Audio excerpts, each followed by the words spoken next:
To that, I guess, a little camp weary, but still making progress. We started out, we worked on some pass under pressure stuff, and our defense probably had their way with our offense in that session. And so some days go better one way or the other, but our learning continues.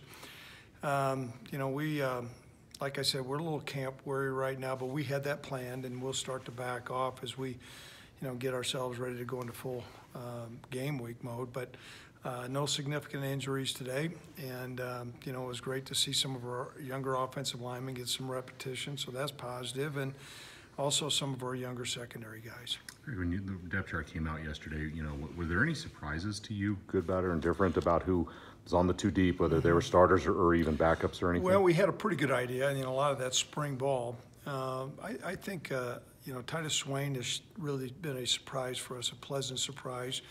And then also, I think Rome Weber, and we really feel good about Braden Smith, but Rome Weber really did some good things in that scrimmage and has practiced well. So the combination of practice and then the scrimmage reps are encouraging. I also thought Tyler's played really well, and that's not a surprise, but I think he's had a good fall camp.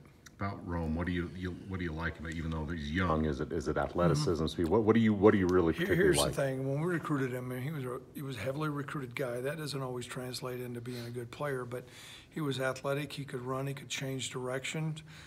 He was competitive. Now, last year was a learning year for him, but all those things have translated, taking that skill set from corner into safety. He's a bright guy, so he learns.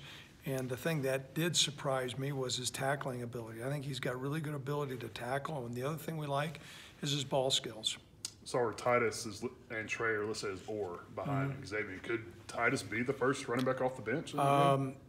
Titus showed some things in the scrimmage that I thought were really good. And to say that he's our best running back, but I can tell you he put himself in contention with some of his plays, and that's been – we've done more live work with those younger running backs than just a scrimmage, and he's broken tackles, he's made people miss, and he's got good strength, and he's a good pass protector. That's great. I see Latrell Bible at center, and I know he was a guard in high school, right? So what did you and Bart like about him to give him reps at center, and you're in the backup spot, so what has he done well? One, he's really bright, he's smart, he's got good athleticism, like you said. And he's got good strength. While he's not real big, he plays bigger than his weight. And so those are the things that we like about it. Now the transition to have him do all the shotgun snaps, that's a little bit of a challenge. And he's getting better there, but he's got good maturity, and we have a need at that position. If you needed somebody in a pinch, if Keegan got hurt, would you move Pat to center, or would Latrell actually we're going to see how far Latrell goes along. Okay. But Patrick has done that. Logan's done it. So, our guards and centers are more interchangeable, and that's not unique to our program. That's pretty commonplace not only in college football, the NFL, but we have been pleased with how Latrell has done. Is Trey still in the protocol right now? Still? Excuse me. Yeah, today he didn't make it out to practice. He's showing improvements. But that's going to need to get sped up, and obviously it's all on, what our doctors say where he's at. But the game week is coming up here pretty fast. Blaine too? Is he still in that? Yeah, he's a little bit further away though. Okay. I mean, not further away, further Closer, ahead. He was out there. He was in a red jersey today, so I think he'll return to contact sooner than what Trey will. Is your defense or offense ahead of one or the other?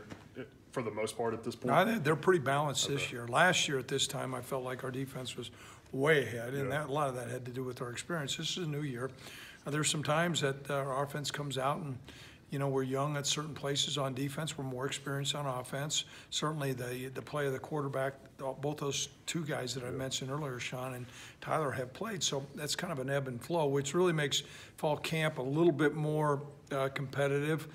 Sometimes some guys after a while just say, heck, we're just getting dominated every day. And but we're pleased with where we're at. I know it's a little early, Craig, but with Ryan winning the starting punting job and Tim still struggling with the knee, is there thoughts of maybe redshirting Tim to get him better? Or, is it really way too early to even start contemplating that now? I think it's too early, but, he's had some consultation with the surgeons.